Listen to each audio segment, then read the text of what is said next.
This rock contains lithium.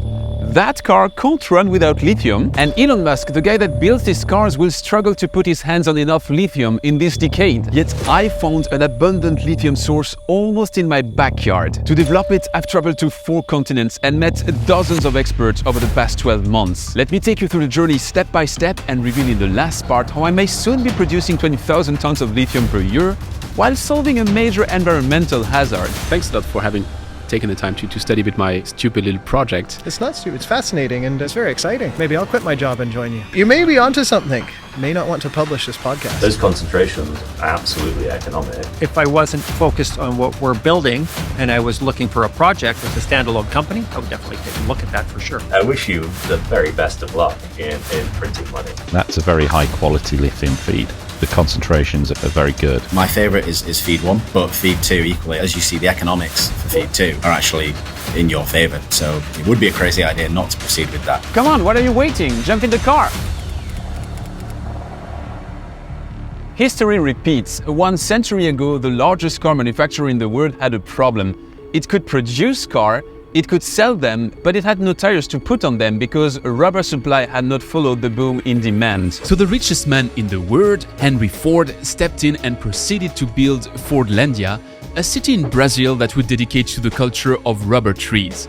A bit like a baker that would be tired of not getting any flour and would invest in wheat fields, flour mills, and all the steps in between. Let's fast forward 1 century. Today, the largest car manufacturer in the world is no longer Ford, but Tesla. Yet the challenges ahead might look similar. For Tesla and its electric vehicles to achieve winning over traditional internal combustion engines, it will need the entire value chain to get up to speed. This is how, since the beginning of this decade, almost 100 battery gigafactories have been built and 200 more are to be commissioned until 2030. But to feed them with the lithium they need, all these plants still rely at 95% on the few production sites that existed a decade ago. A handful of hard rock mines in Western Australia, another handful of evaporation ponds on the Argentina-Chile border, and the last handful of operations of both kinds in China. In total, that's slightly less than 600,000 tons of lithium carbonate equivalent that's produced every year, when Tesla and all its peers will need at least 2 million tons by the end of the decade, if not more. Some estimate the need at 3 or even 5 million tons. Said differently, the International Energy Agency predicted that demand for lithium was set to grow 30-fold by 2030 and more than 100 times by 2050. So Elon Musk has a problem, Tesla has a problem, an entire industry has a problem, and the world who wants to decarbonize partially through electric vehicles has a problem. Yet, some happy few are pretty well off. Indeed, in under a year, the spot price of lithium was multiplied by 6. And even though it crashed and peaked several times in between, the expert consensus is that this price isn't coming significantly back down anytime soon, at least in this decade. High prices, several bottlenecks on traditional supplies, and a tremendous impact for the ones that will be able to solve the lithium riddle. If that's not an incentive to get creative, I don't know what is.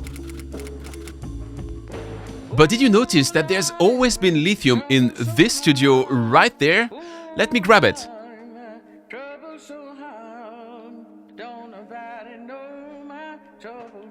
Yep, that rock contains lithium, but I guess I shall explain where it comes from. For the entire 20th century, potash mining has been a key activity in the region I come from, South Alsace. We mined potash when we were German, and we mined potash when we returned to French. We kept mining when German again, and we certainly didn't stop when France took us back. But at the turn of the 21st century, the deposits started running out, stupid Australians and Canadians found better resources, and the company operating here started looking for new endeavors. They didn't go for lithium, yet there were signs. Since the 1970s, these Alsatian miners had been employed as consultants in about every single place in the world that's producing white oil today, including the hottest of all lithium spots, Atacama. At the time, they of course looked for potash. Potash? What else? From their thorough exploration of all these undergrounds, they brought back an incredible collection of potash rocks, which you can see around me. They've also looked for fossils and geological treasures, but what they didn't notice at the time is that in each and every one of these rocks, there's lithium, and quite a lot of it. So here's a message for all the lithium developers in the world. Before digging the underground, you'll probably want to double-check with the Mining and Potash Museum and its team if the place you're looking for isn't already documented in the treasure room upstairs.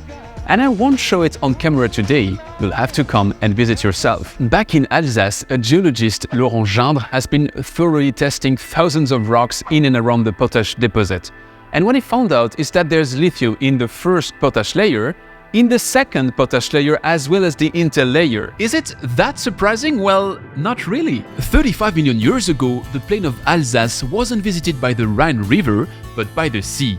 And when it got cut off from the sea, it stayed as a salt lake that evaporated for over 1 million years, leaving approximately 2,500 meters of sediments. So nothing so different from Utah's Salt Lake or, of course, Uyuni, Olaroz or Atacama. Anyways, we've got lithium-rich potash and a global lithium deficit. I guess it's time to get real and mine it out to make a ton of money. I like money! But wait, how does one do that? Extracting lithium from rocks is currently done at scale essentially in two countries, China and Australia. Australia being by far the largest producer of the two. Great! Let me jump down under where the voiceover gives you a bit of context. Hey, no, stop! Wait! You're wasting your time! Okay, well, I guess it's activated airplane mode, so let me explain. In 2022, Australia dug out 47% of the world's lithium production, making it, of course, the largest producer of the raw resource. In Australia, lithium is found in a hard rock called spodumene at concentrations that usually reach 1.5%. But if you were to use that Australian lithium product and put it into a battery, your car wouldn't even start. Indeed, we're talking of a lithium-rich rock, but it's still a rock. For batteries, you need to have lithium hydroxide with a purity of 99.95%. Not 99.5, but 99.95%. So how do you get from a 1.5% lithium content in spodumene to a 99.95% pure battery-grade lithium? Well, for a while, Australian miners didn't bother answering the question. They loaded rocks onto ships and sent them over to China for the Chinese value chain to deal with them. That approach, nicknamed direct supply of ore or DSO, may sound quite ironic when you're shipping rocks with a growing carbon footprint for each mile they sail, for them to later power low-carbon transportation. Yet, it was a convenient way to kickstart the lithium value chain as Chinese off-takers financed Australia's mining efforts. Nowadays, spodumene rocks get further crushed down and sorted to reach a lithium concentration of 6% on the mining spot before being sent to refining. But refining doesn't come for free. To process 1 ton of spodumene, you need 1.5 gigajoule of natural gas, 1 gigajoule of electricity, 24 tons of water, and half a ton of sulfuric acid and sodium ash. So it's quite energy intensive. At the end of that process, you have battery-grade lithium in your hands, but as you've seen, even with lithium-rich rocks, it's a carbon-intensive process. And that's why I wanted to prevent me from the past from flying to Australia. Yes, there's lithium in that potash rock, but according to Laurent Gindre's research, probably at best 5 times less than in Australian spodumene, which means multiple times more gas, electricity, water, sulfuric acid and sodium ash to get it to battery grade, which simply makes it too expensive on all levels. I guess the dream is gone. I can't mine that rock for lithium, and I should call Elon to tell him my garden won't solve the world.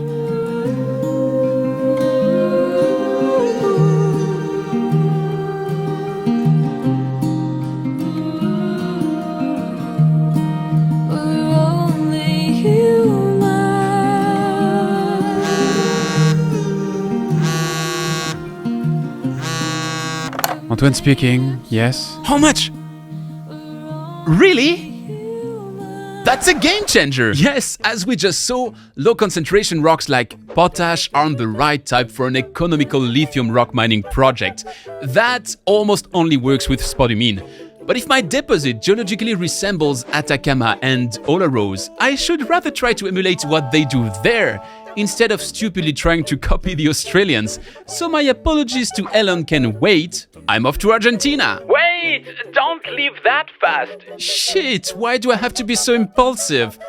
Yes, emulating South America is already a much better idea, but let me explain. What got me so excited is to receive those two water analyzers.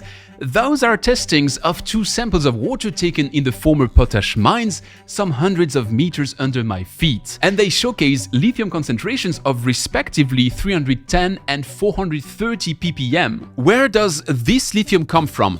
Pretty simple, lithium exists in solid form mixed up with a bunch of other minerals in salt flats. So when they meet water, for instance when it rains, those minerals get dissolved and taken into the underground aquifer, and that's why usually when there's a salt flat or deposit, you'll find underground water that's very salty, hence called brines. Depending on the mineral mix and how lucky you are, you'll find different types of lithium concentrations in these brines. And the richest of them all are found in a specific region across the south of Bolivia, the northwest of Argentina, and the northeast of Chile, the region we call the Lithium Triangle. There, you'll often see concentrations hovering around 600 or 700 ppm, so even though my 310 to 430 range is lower, it's not ridiculous at all. So from a resource point of view, that trip to Argentina may bring me closer to the truth, yet it might also help me identify new challenges. Let's find out. Welcome to Salta, the world's capital of lithium. Actually, if Salta is the capital of the lithium world, it's not because they're producing lithium here, it's because there are lots of offices of lithium companies based in the city, which is the largest of the region, one of the 3 regions in Argentina to produce lithium: Salta, Catamarca, and Jujuy. The actual mines are much higher in the mountains, and we'll go visit them later on today. But for now, let's have a look around. Everywhere across town you'll find offices of the lithium companies, like just on the other side of the road with Hanak, but also with Galaxy Lithium, Rincon Litio, Zelendez, Lilac, Ganfeng, Eramine, POSCO, and many more. But to see these projects in action, you have to leave Salta's comfort and its 1,100 meters altitude to start climbing much higher in the Andes. Today, 3 mines actively produce lithium in Argentina. Livent's Phoenix operation in Salar de Hombre Muerto at an altitude of 4,000 meters, Allkem's plant in Olaroz at an altitude of only 3,900 meters, while the third Lithium Argentina's Cochari Olaroz is Allkem's neighbor, as we'll see in a minute, and just kicked off its operation at the time I was in Argentina. As the 2 Olaroz twins are closer to Salta than Hombre Muerto, that's where I'm heading now to understand how they produce and find out what I can copy back home. But if I'm honest, at the moment I hit the road, there's excitement, but also a little bit of apprehension. I've heard the stories of the ones that were not a fit with these altitudes. I know I may get dizzy or even worse. Plus, it's a pretty long journey. You'll have to do it over several days. But at least in the first part, there's a real road. So from Salta, I'm heading to the north and to my evening stop in Purmamarca and its world-famous 7 Colors mountain.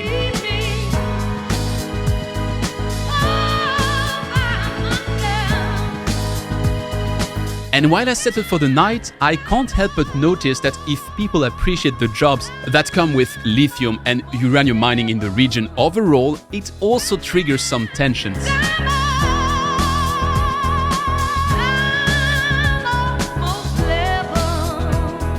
It's a new day in the high Andes, and we are ready to see the goal of our trip. Here, they're producing lithium in a very specific way, which is the one we may want to emulate for our project. We'll see how they do it, in which conditions, and what's to learn about the Argentinian way to produce lithium. But before emulating any kind of approach, I have to hit the road again, still a paved one for now, and head this time to the west. The road is beautiful until the first big pass. And then it gets even better. You feel like you landed on the moon. I crossed the first large salar in Salinas Grandes, drove along endless straight lines with the most scenic views I had ever seen right and left, passed through breathtaking canyons, and was amazed to see that next to my quite well-adapted pickup, there were many trucks on that road, minding their business and feeding back and forth the various industrial operations you'd find along that road. Finally, I noticed some evaporation ponds in the distance, telling me it was time to take a crossing on the right to leave the paved road and stop at immediate proximity of Allkem's operational site. Yep, it's time to crack their secrets.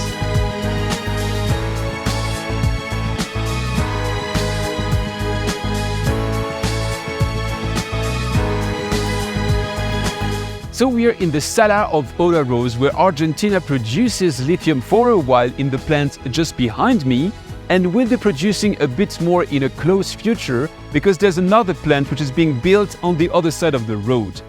Here the process is pretty simple. Water is pumped from an underground aquifer, brought to the surface in evaporation ponds, where it will stay for 12 to 18 months until it's sufficiently concentrated so that it can be used and shipped to lithium refining. To do that, you have to leverage the place's advantages and overcome the drawbacks. Let's start with the advantages. First, we're in the middle of a desert, which means a lot of space, which is also called free real estate. The second, being in a desert has additional perks, such as having the right climate to evaporate the brines. Third, and maybe less visible, the lithium resource here is very rich. You have concentrations inside the Lithium Triangle, which you basically don't see at any other place in the world. But now you have also drawbacks. First, of course, you're in the middle of nowhere, which means that logistics can be a hassle. To give you an example of that, the single day I was on that road, I crossed 2 trucks that had overturned on their sides. Second, you don't have that much water, as it is still a desert, which means you have to be a good steward of your water available. And third, it's pretty tricky to work here because at 4,000 meters height, you can start having altitude sicknesses, and that is an impediment for people to work here. By the way, call me lucky or well prepared by the wealth of advice I received from my colleague Ezekiel, but I was fine. But more broadly speaking, if we try to balance the advantage and the drawbacks, the advantages are a clear winner, and the proof of that is that 20 years ago there were 2 operations in Argentina, and right now we see that there are 20, if not more, projects in development at various stages, ranging from early exploration to pilot stage, in construction and soon to be commissioned. I actually also visited Salta to attend the leading lithium conference in the region and maybe in the world. Within the last 10 years, that event grew tenfold, and if only half the claims I heard during the breaks were right, my 20 projects in development figure are a very wild understatement. But that shows that the role of Argentina in the lithium value chain is about to evolve, because from one of the producers, it's going to become one of the leading producers in the world. But back to our project, what we'd like to understand is if we want to use evaporation ponds, can we replicate those conditions, and can we find the right balance between advantages and drawbacks? Let's look at that. Let's start with the good news. Alsace would happily overcome all of the Andes drawbacks. It's at the heart of Europe, well connected through highways, railroads, airports, and even river through the Rhine, which makes a smooth transition to the second drawback we happily avoid. There's plenty of water, and finally, come on, where on earth would it be easier to work? But on the other hand, in evaporation ponds, there's evaporation, which kind of requires as little rain as possible. My proposed spot in Alsace is, believe it or not, the second driest in France, just after Perpignan, and receives an annual rainfall of 550 millimeters. Yet, as you probably can tell by comparing the two sides, in Olaroz, yearly precipitations are below 100 millimeters. That's over 5 times less. As we see in Olaroz as well, evaporation ponds take a lot of space, which is not a big deal in a desert, but would be stupidly expensive in my project region. So we're down to only one surviving advantage, the resources quality, which, if it's still not as good in Alsace as it is in Argentina, is decent enough to keep calling it an advantage. But that's all for nothing if you can't extract it, so back to square one. I'd better warn Mr. Musk that my backyard will need to give up. Unless what? Unless there would be a third way to produce lithium? A third way? But we said in the beginning that lithium is only produced in mines and evaporation ponds. That's true as of today, but among others, some Canadian companies are developing a new approach called direct lithium extraction, or DLE. Canada, you said? Well, see you there. Oh, for God's sake, stop doing that. Too late. He's gone. You know what? I won't stop him this time because he might finally be onto something with DLE. The principle is still to tap into lithium-rich brine resources, but this time, instead of letting it evaporate over years, you'll use some technology to isolate and extract lithium in pretty much one step, hence the name, direct lithium extraction. This is of course an oversimplification, and there are several big families of DLE processes.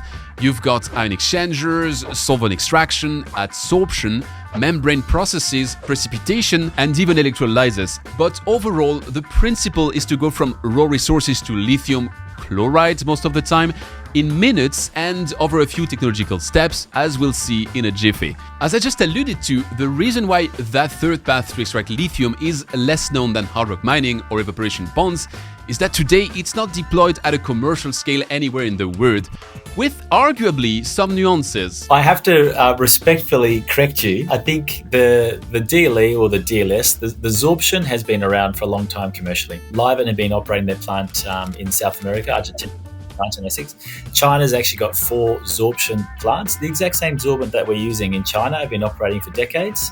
So there's actually a number of commercial scale absorption. In fact, at the moment, as we understand it, adsorption and absorption accounts for 10% of the lithium supply globally. So that definitely, underneath the DLE umbrella, is commercial. There have not been really legitimate end-to-end DLE commercial plants built. There is a DLE system operating in South America that's been operating for some time, Generation 1. And it's bolted to an evaporation pond. So that plant's been around for some time. And then there's also some DLE CRC plants in China. So to be clear, DLE has been used from time to time in lithium extraction since 1998, but always in combination with evaporation ponds, which, as we saw just minutes ago, are not a suitable option for my project, and never as a standalone end-to-end process. Yet, DLE has a lot of perks. First, as you now can be very selective with your lithium extraction, you don't need your raw resources to be as highly concentrated as with evaporation ponds. For instance, we could today produce battery-grade lithium out of regular seawater. It would be crazily expensive, but technically feasible. Then, that greater flexibility with raw resources also enables many new geographies to pretend to produce lithium, and in an era of geopolitical tensions, being able to reduce your dependency on imports from China, but not only, is a major asset for many countries that discover more or less concentrated lithium resources somewhere under their feet. Third advantage of DLE, especially for people like me, bloody French people? No, water people, it leverages technologies that are very well known if you're a water professional. We could even postulate that DLE is Glorified water processing facility, because that's what the lithium extraction is. It's just a water processing facility. So indeed, with DLE, you won't have to reinvent the wheel, but to more or less adapt stuff that's known for a while in the water sector, or that was technologically known in the sector, but too expensive to thrive if it was just used to clean water. Lithium being of much higher value today, this technology finds a new playground to blossom. That's why I'm heading to Canada, because as much as Salta we just left was the capital of evaporation ponds, and As much as Australia is the reference when it comes to rock mining, Canada develops a thriving ecosystem for direct lithium extraction. Those are the people I wanted to meet here in Vancouver, and that meeting happens right now. indeed, meeting a direct lithium extraction company in British Columbia is as easy as taking a walk through downtown Vancouver. Let me show you some. Right behind me there's Argentina Lithium, and just there's Lithium Americas. That's Century Lithium. And right there you got Sigma Lithium, Ultra Lithium, and Lithium South. And here we got Standard Lithium, and we'll get to know them a bit better. But before getting into the specifics of a direct lithium extraction project with the Standard Lithium executives, let's get a better understanding of the technological principle of DLE. Generation 1 DLE, which has been around for over 20 years, it's an alumina-based absorbent. The alumina-based absorbent, the lithium-containing water flows by it. So it's either a powder or a resin-like material. Flows by it, and that absorbent grabs the lithium. Okay, so that's fine and dandy, but now you need to release the lithium. The way you do that is you stop flowing the brine past the absorbent. You now flow water past the absorbent. It's a water elution. So alumina-based water elution. And it works, and you can very mildly concentrate the lithium, but more importantly, you reject a whole pile of total dissolved solid and salinity. You're essentially improving the lithium to TDS ratio. Generation 2 is a different fundamental technology. That's where you have a titanate or manganese oxide-based absorbent. You again flow the lithium brine past it, and it grabs the lithium. And it does a better job at grabbing the lithium, but there's a catch. In order to elute the lithium from the absorbent, you need to wash it with acid. Thermodynamics again, kinetics. Generation 2 DLE plants are quote unquote hooked on drugs for many, many years, right? So they have to keep pumping acid into the system. When you pump acid into a system, you lower pH. That means you then have to add base to elevate pH again. Generation 2 has a very significant advantage in that it can concentrate lithium. It can achieve a higher lithium to TDS ratio. It's a capital cost smaller plant, but the operating costs are higher. because you're constantly having to elute with acid and adjust with base. Most DLE plants have a chlor-alkali plant bolted next to them in concept to produce the acid and base that will be continuously used. You mentioned generation 1, generation 2. It's tempting for me to ask, is there a generation 3 in the pipeline? There's a lot of people working on generation 3, university levels, national lab levels, some startup companies. We're watching it closely and it'll be exciting to see what comes out. Just a quick aside in our story, if you're interested in these generation 3 approaches, I dived much deeper into it on my podcast. The links are in the description. You'll see that it's a fascinating word full of wisdom we'll use later on today. But before trying to find our way in the maze, we have a preliminary question to answer. Is direct lithium extraction a good fit for my project? It's kind of stupid what I'm doing because I'm doing that on record and people might be stealing that idea, but it sounds to me like I could become a billionaire with your help. So, in preparation for our discussion, I sent you my analysis of water. Yes. And let me start with the lithium itself. I compared it to what I knew. So I compared it to Vulcan's project in Germany, and I compared it to the Salton Sea in the US. And my sample has almost twice the lithium. Is that good news? On the surface, yes. But there's a metric in lithium that a lot of people don't speak about, and that's the lithium to TDS ratio. When you say on the surface, yes, I would expect that my lithium to TDS ratio is very bad. You're better than the Salton Sea. You're not as good as Vulcan. Your lithium, am I allowed to disclose to your listeners what your lithium concentration is? You can. All right, so your lithium concentration is very good. It's 300 to 430 milligrams per liter versus the Salton Sea in this data set being 200, sometimes a bit higher, and then Vulcan being 200. So you absolutely have higher lithium concentration. But then if we get into the chemistry, Vulcan's lithium to TDS ratio for raw resource is 0.002. Yours is 0.013, whereas the Salton Sea is 0.001. And your TDS is very, very high. So although you've got this 300 to 400 milligrams per liter lithium, your TDS is 240 to 360,000. So it's nearly saturated. And that's why you must use DLE. If you just try to evaporate the water off and precipitate out the salt to concentrate up the lithium, you lose all the lithium with the precipitated salt. So you need DLE. Thanks a lot for having taken the time to study a bit my stupid little project. It's not stupid, it's fascinating. You may be onto something. You may not want to publish this podcast. Well, I published a podcast. Honestly, isn't that the best of all reasons to subscribe? I'm giving out my best ideas for free every week, even when they might trigger a multi-billion project. So what are you waiting? Smash that like button and let's move on to the next step. As we just established with Ben Sparrow, DLE could finally be the right solution for my project. Good news, Elon, this time I'm on track to solve your problem. But there are still many questions to answer, like where do I start? How? What do I need? And here, the best strategy is probably to emulate the path of the pioneers in the field. I may want to impress Mr. Musk, but it doesn't prevent me from following his nemesis Mark Zuckerberg's wisdom. Don't be too proud to copy. Thank you for hosting me in your beautiful and scenic Vancouver offices. It is beautiful today. You came on a lucky day. You can see the Grouse Mountain with the fresh snow there. It's a gorgeous day here. Yep, that's me taking notes and trying to copy. I've been told by market experts that if someone can make it happen, this DLE at commercial scale, it's going to be Standard Lithium and it's going to be your Lanxess project. Maybe others might do it in the future, hopefully for that sector, but you are expected to be the first company to manage that. So what's the special trick? We have been able to deploy our time and most of the capital we've raised on advancing an integrated process, not having to throw tens of millions of dollars into developing the resource and having to get the permits and then do the drilling and all of the reservoir development work to define whether you actually have a viable lithium asset to develop. That's really a piece of advice heard from all of my interlocutors. Whenever you can leverage the existing, you should do so. Sure, my former potash mine stopped producing 25 years ago, and they don't have the type of pipeline infrastructure Standard Lithium has in Arkansas, but the pits exist and are still in use nowadays, so I guess that's a good point for my project.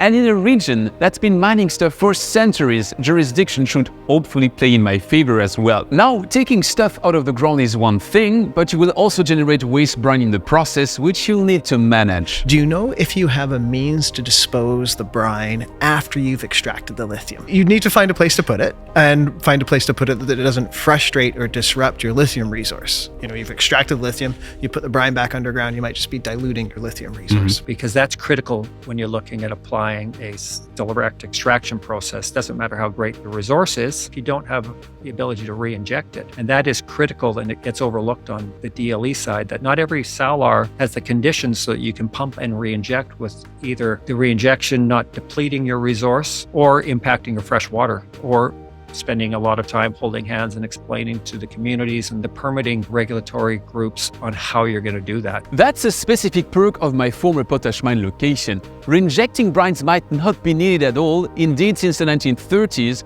the former mining company had established a brine pipeline that collects the produced brines along the various mining pits and leads them to the open-air canal I'm walking through right now, which then flows to the Rhine River. Sure, you have to be a good steward of the amount of brines you reject to the Rhine, especially since there were international agreements over it in the 1970s.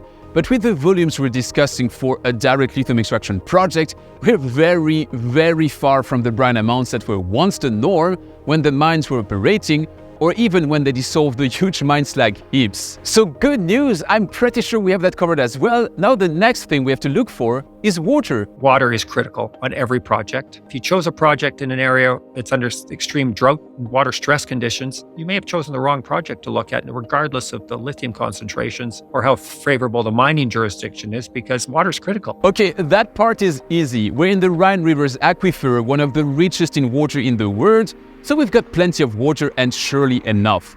But that's for water as a resource. The other aspect of it is water as an underground carrier of lithium. Your lithium resource, how much water is there?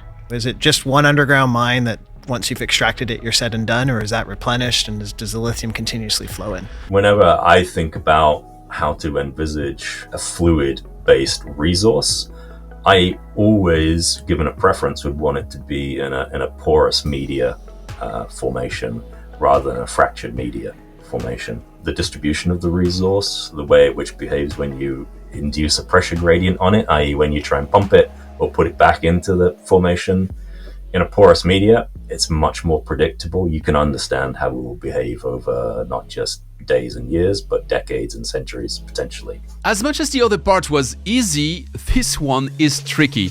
It is actually courtroom tricky, as the French state and the regional authority regularly debate that topic in front of various jurisdictions. In short, the French state believes there is limited porosity and water flux in the former mines, while the regional authority and local associations think otherwise. Lately, courts have tended to rather agree with the locals, but that's not so much of my business for today. What's agreed on is that the porosity is higher in the former mines than it is in the regular underground, and this is for at least as long as the mining caves aren't fully closed, a phenomenon that occurs naturally. So let me take a note here. If we want to tick all the boxes and continue developing that project, we'll need to better understand hydrogeological flows. A topic for which I have ideas. I told you that field is easier when you're a water professional. Water pros might also look with confidence at Robert Mintak's next recommendation. DLE is the heart of the process, the selective extraction, but what's overlooked by analysts and commentators is it has to be a completely integrated process.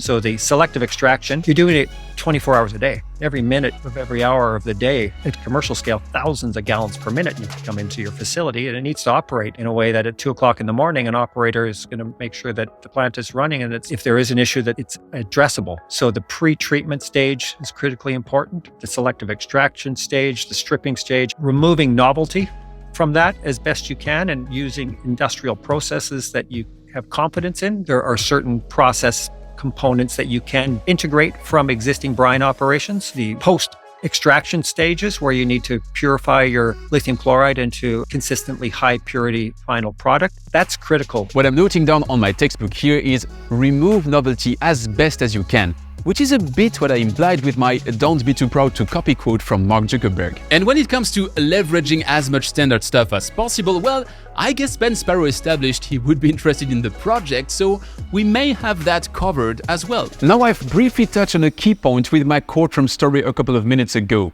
but the sociological aspect of the project is certainly not to be overlooked. How receptive are the people who live in the area and actually own the resources? How amenable are they going to be to people turning up from Canada, particularly people with funny accents like mine, saying, hey, we'd like to do something in your backyard. I've shown you in Argentina how there can be local concerns linked to lithium extraction. Honestly, similar reluctance might be expected in France. I guess I could explain how such an operation would bring a lot in terms of sustainability in this very specific area.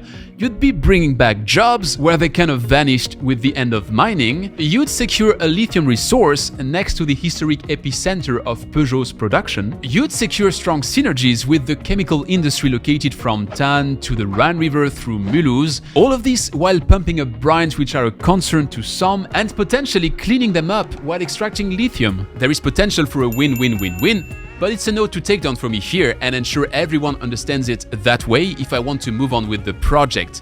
Finally, and of course, once we've taken care of all that housekeeping, we need to pick the right DLE technology. Utilizing a selective extraction process would be critical for that. You have to have a process that's fully integrated for the resource that you're looking to develop. There's a lot of academic work. There's a lot of startups, any large companies working on how you can try new ways of lithium extraction from brine.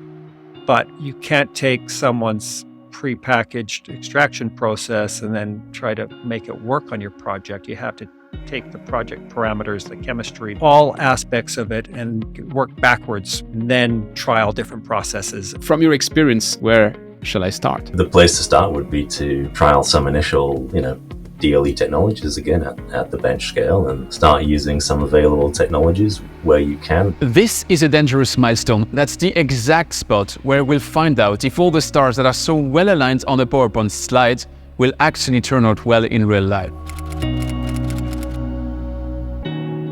I have a lithium-rich source, and we just established I'm ticking most of the boxes of an aspiring successful direct lithium extraction project.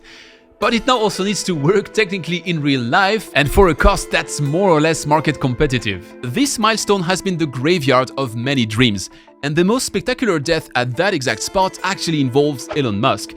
So I'd better bulletproof my solution before reaching out to him. If you recall my video on the lithium developments around the Salton Sea in California, that spot potentially hosts $26 billion a year worth of lithium, assuming someone manages to extract it from the quite complex brines found over there. Well, 10 years ago, a DLE startup named Symbol Material actually managed to extract lithium from the Salton Sea. It wasn't cost competitive, especially at the time when the lithium spot price was 7 times lower than it is today, but it worked. So in late 2014, Elon Musk sniffed an opportunity to secure Tesla's lithium supply for the battery gigafactory it had just built in Nevada and offered to buy the company for $325 million of Tesla stock. But Symbol Material needed cash to build its DLE plant. They refused the first offer. Elon got pissed, didn't submit any other one, and just months later, Symbol ran out of cash and went belly up. The irony in that story is that 10 years later, Elon Musk still doesn't have a secure lithium stream, while $325 million worth of Tesla stock in 2015 would now be worth north of $5 billion. Lose-lose. But coming back to my project, it means that for all of my efforts so far to be worth anything, I need to prove that DLE works on my brine, what specific DLE technology would be a fit, and at what cost. All of that with a budget of 0, because I've spent all this video's budget on renting this Tesla. So I tried my luck and I reached out to one of the coolest kids in the lithium town, Evolve. Evolve is a precision membrane company that proved itself capable of filtering the unfilterable across numerous applications. And while I'd believe their technology to very probably find countless additional applications in the future, from desalination to green hydrogen, their strongest product market fit today is in direct lithium extraction. We're looking at markets where existing membranes really struggle and cannot provide a cost-effective solution with a minimal impact on the environment. Lithium seemed to be one of them, and we determined that selectivity was the key issue. It's very difficult to selectively filter lithium from calcium, magnesium, sodium, potassium. And we thought there was fantastic alignment with our coatings technology in the first instance. So the team set about taking existing membranes and adapting them to enable lithium to be selectively recovered. And so what's the first project? How does it start? To be clear, Anton, what we've designed here is not just a membrane. We've designed an entire end-to-end solution for very efficient and cost-effective production of lithium carbonate. That sounded so good that I couldn't resist trying my luck. What would you advise as a way forward, starting with that resource, if I wanted to see what's feasible and what I can do with it? First comment is, and that's a very high quality lithium feed. The concentrations are very good of the lithium. It then comes down to the rest of the composition, but our process is very straightforward.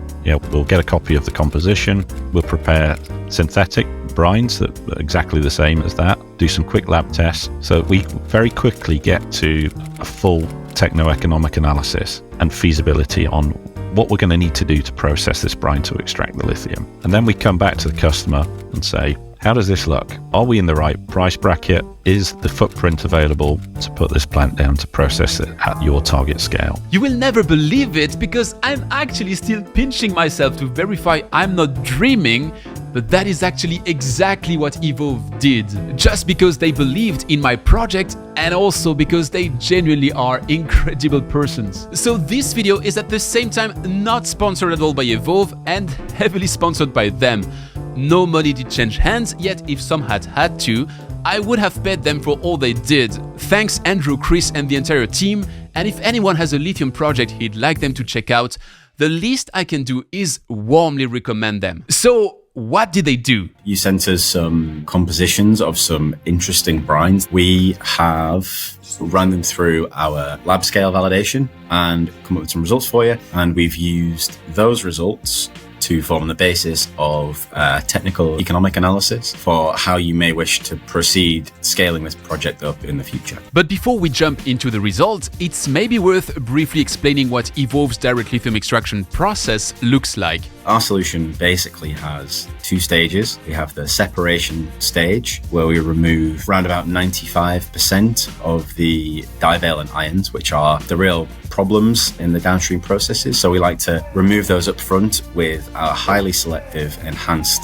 membranes. This is a low energy, low chemical, very economic way to do this. And we are unique in this way that we put the membranes up front. The raw brine is initially passed through a membrane stage which concentrates the calcium ions in the retentate. All the other contaminants that are around it, calcium, strontium, magnesium, they can inhibit our process. So our membrane stage is to remove those before we put it into our DLE system. Then we'll do a pre-treatment using an ultra filtration membrane, so UF, and this will remove all of the solids first. And then we have our own specific coating that we put on a nanofiltration membrane. Our coating kind of enhances the membrane, and this allows us to target certain ions that we want to get out. So in this case, calcium, magnesium, and strontium. So this enables higher rejection of those and a higher retention of lithium. Stage one really gives us a really good feed to take through to our isolation ion exchange stages, where we have our proprietary ion exchange technology to really scrub out those last few percentages of divalent ions and absolutely isolate the lithium in a very concentrated solution. That's when it gets pumped into our DLE system here, and then from here we can then put it through our polishing stage. When it goes through our columns, through our polishing here, we can remove some more of these impurities, and then we can isolate them into our second tank, and our second tank can then be retained ready for our refining stage. The refining stage is where we capture our lithium and we make sure that this is kind of what will be our product in the future. Now, the result of this process could be a solution of lithium chloride, it could be lithium sulfate, depending on your downstream requirements. The concentration here we're talking about can reach up to, say, 100,000 ppm of lithium chloride without the use of any RO technology. Now that we're all up to speed with this, let me call it Generation 3 DLE process stack, I have two burning questions. Number one, does it work at extracting lithium from my brine?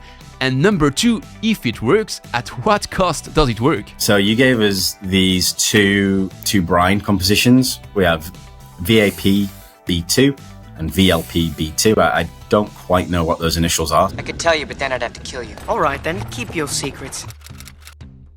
I'll refer to them as the low TDS feed and the high TDS feed for now. Stage one, which includes the membrane step, we've taken, as I said, a 50 litre batch of your your feeds at each of them and process it through our lab scale validation. The x-axis is how much of the brine we've processed. The y-axis is the recovery of each element. Thanks to the enhancements that we make to the membrane, we're able to harness the concentrations of everything else to enhance the recovery of lithium. So in the second feed, particularly the high TDS feed, the VLP-B2, you can see that the gradient of that line is actually above 1. What that means is you wouldn't need to process 100% of the brine necessarily to get 100% of the lithium out of it, which is advantageous, because if you follow the shape of the blue lines for the divalent ions, the concentration of those species starts to creep up at the end as well. And what we can do here is harness that effect to get you a much more efficient way of extracting maximum recovery from the brine. So for this first stream, the fine-tuning of the recovery means there's an optimum to find between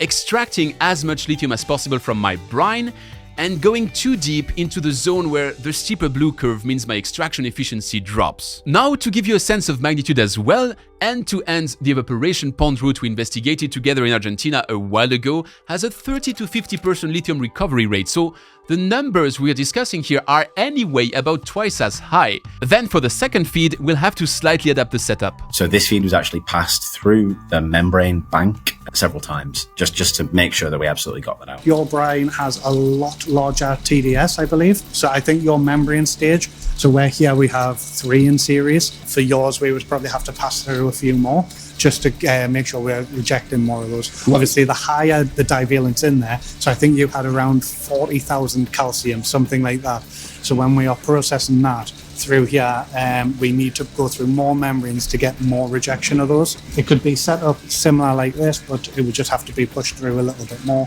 But then it would come out the same thing where we are having a high hydraulic recovery in our permeate tank with low kind of retentate left there. So more passes, but how much more? I think yours would require probably 3 passes of the membranes as they are currently sat to get it within concentration similar to what we're operating with here. And that's not unusual. It's something we do regularly.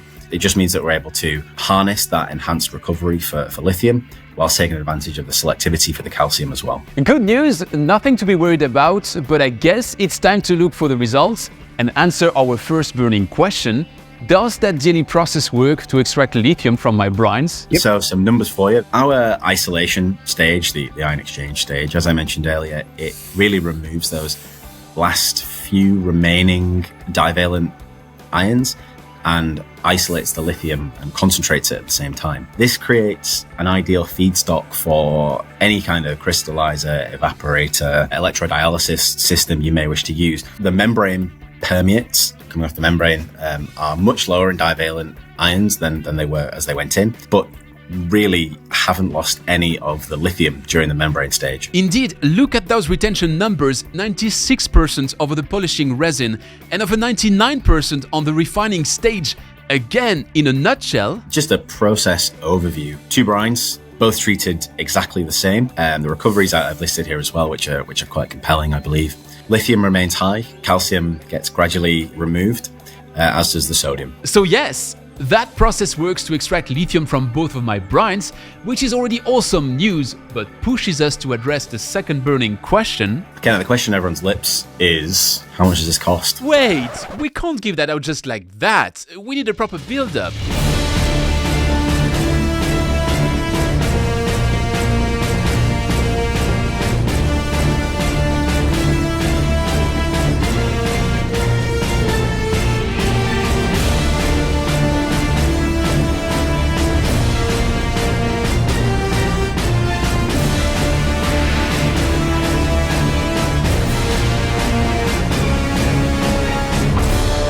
See, that's better.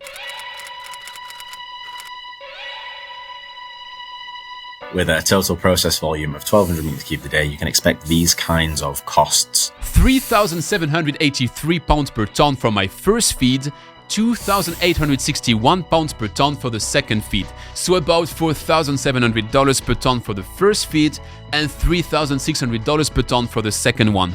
I've already mentioned how the lithium carbonate spot price has been quite volatile over the past 2 years, with peaks at $85,000 per ton and recent crashes up to $14,000 per ton. But if we take a reasonable, below average yet accepted figure of $35,000 per ton of lithium carbonate, the numbers you see here would mean respectively 87% and 90% profit margin. And even at the absolute lowest price lithium has been over the past 2 years, we would still have margins of respectively 66% and 74%. And all of that for a sustainable, low-carbon, made in Europe, even better, made in Alsace source of lithium. Sorry, I got carried away by my enthusiasm, but there's more to understand in these figures. The difference in the costs is simply due to the amount of lithium in each feed. That's very interesting. That means that the high TDS has ballpark figures 25% more lithium inside, but on the other hand, that's 4 times more sodium, 4 times more potassium, and nevertheless, it is, economically speaking, really competitive. So that's impressive. The sodium and the potassium are very much bystanders in our process. In our system, we're able to process things very quickly, and that reduces their impact, let's say. Well, it's spectacular. I mean, does that mean that, let's say, if I say, I don't care about water, let's discharge as much as possible, would that change the picture? It would reduce the energy value for sure. It depends how much water costs in your region. It probably largely comes down to whether you'd rather pay up front for the infrastructure to recycle the water, or whether you'd rather pay ongoing costs for the water. Now you may think money's already gone to my head and I'm presenting a bold middle finger to the environment with that last question. But no, I believe I'm still quite sustainability cautious. I'm just trying to play out my regional specificities wisely. So if I can leverage this brine canal I mentioned earlier and the water abundance in the region thanks to the Rhine River, I sure should consider it, right? I guess that's something to establish in the next project phase. Any hints as to where to start? Our technology is ready to go on site right now. So, just put that out there. And what would be the next step? Would you go straight to piloting? Typically, what we would like to do now is to receive some of your real brine that you've taken from the aquifer and process it in our DLE test center here in the UK. Evolve's test center is actually this brand new building I'm visiting here that expands the company's capacity with a real-size DLE module featuring all the ICP steps. We isolate and remove as much of our divalence as possible, isolating that away from what we don't want. And then through our first process of ion exchange, we concentrate that lithium down and store that in a second tank.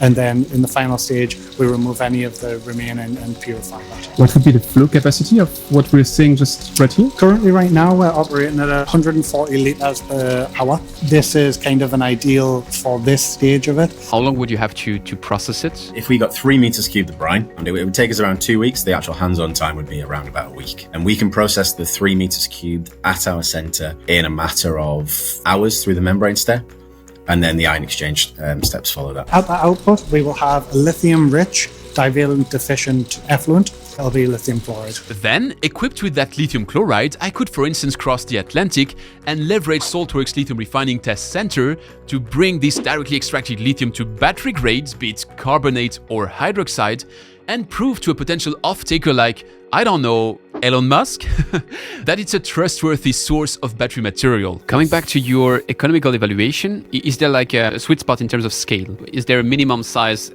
from which you say that makes sense? And is there a maximum size from which it doesn't change anything because the system is modular anyways? At the maximum plant size, as you said, it is modular, so there's no real maximum. We have 3 sizes of system: compact, midi, and grand. The grand, typically we're being asked by customers to generate 25,000 tons of LCE a year, which is very doable. I would say that the compact really is the minimum size we would suggest. So that is around 1 to 10 meters cubed a day. That would produce around about 10 tons of LCE a year. So if I now look on the horizon and at the perspective of building a grand system, what would that represent? Producing 25,000 tons of lithium carbonate equivalent from the least favorable of my 2 brine sources would cost me about $120 million per year.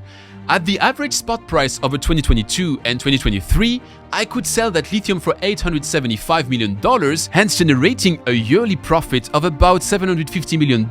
Now, usually, junior lithium producers like me don't sell their production on the spot market. They would rather sign offtake agreements with car or battery manufacturers.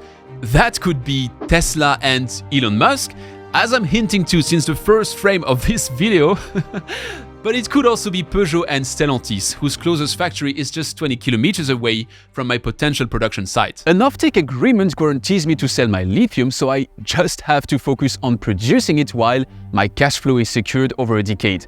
But it usually also means I'm selling my lithium at a cheaper price. Still, even if I assume I'm gracing them access to my high-value, low-carbon, super local resource, for the absolute minimum price lithium has traded on the spot markets over the last 2 years, so $14,000 per ton, I would still be cashing in $230 million of yearly profit. So if you do the simple maths, more than $2 billion over the typical 10-year agreements these players usually sign. I know that sounds incredibly too good to be true, and I acknowledge there's still a lot of work to do before hitting those results. But now I have a very subjective question for you. You're seeing a lot of these brines and people coming to you with more or less crazy ideas, sometimes very good, sometimes probably pretty crazy. On the scale of craziness, from 10 being absolutely mad, don't even bother come with your brine, and 0 being like, what do you do tomorrow? Where would you put that one? From my perspective, I would say that brine 1, the VAP B2, everything else aside, I would say that is an absolute 1. It's really great. And then brine 2, I would say is probably a 2 or a 3. My favorite is feed 1, but feed 2 equally. As you see, the economics for feed 2 are actually in your favor. So it would be a crazy idea not to proceed with that. So none of them gets me the title of Madman of the Year. That's good news. Fortunately not, Antoine. I've heard your podcast. I know you like to be that guy sometimes, but no, these are real great waters. I was quite excited when I saw them coming in. They offer something that not everything else does. They're very interesting. My scores are based on our technology, how that would handle it. I can't comment on other people's technologies, of course. Maybe you'd be a madman somewhere else, but not here at Above. These are extremely interesting to us. In fact, we even discussed we do have a compact system and a MIDI system in stock with finance available. So if we were at 1 or 0 with these brines, if you agreed, we could even look into that. Obviously, that's not for this conversation, but that's literally how good I think these brines are. That's indeed not for this conversation, and it's not even for this video, but I believe it's a strong sign I'm onto something with this lithium quest. In fact, that's what we wanted. We have confirmation that the process stack we've just seen can consistently and cost competitively output lithium from my brines, while we still have Ben Sparrow's input that Saltworks technology can bring that said lithium input to battery grade, which we then can market to Elon Musk and his peers. And as doing so might generate more than $2 billion of profits over 10 years, I guess it's a strong incentive to continue this quest. Now, if I'm honest, all of that is still very theoretical at that stage, and it's still a very long road ahead. If I look at my homework, I need now to assess what's happening in the underground, understand the fine details of my hydrogeology, and estimate the size of my lithium reserves. As mentioned, I have ideas as to how to do that cleverly, then get a better feeling on how local actors and communities would react to that project. There would be much to say about that one, so I kept it for another video to not overload this one, said the one who just produced his longest video ever. Then sample some cubic meters of my brine to repeat extraction tests at a slightly bigger scale, then probably kick off a piloting project, and yes, at some point start to look for financing. So you see, there's still much to do before I can help Elon Musk secure its lithium supply, but I hope you'd agree with me that I'm some promising steps closer to the goal by now. If you're interested in the project's next steps, I've launched a website, lekalitium.com. If you don't get the pun, Lekalis are sweet biscuits that are typical of my region's Christmas pastry, hence my logo that mixes a lekali and a potash rock. I've started the project as a good excuse to put together a very deep dive into the new lithium extraction scene. Yet, as you see, I found stuff on the go that makes me believe I accidentally stumbled upon something that's much larger than me. If you're interested in joining me on that boat in whatever art or shape, you can drop me a message in the comments here, reach out to me on LinkedIn, or leverage the website's contact form, again, lekalitium.com. The link is in the description. By now, I've been working on this video for 12 months. It's taken me countless evenings, Saturdays, Sundays, and holidays to make it happen. I've been through dead ends and to the bottom of many rabbit holes. It's been exhausting, and it's been fun. If you've enjoyed the results, please please hit the like button.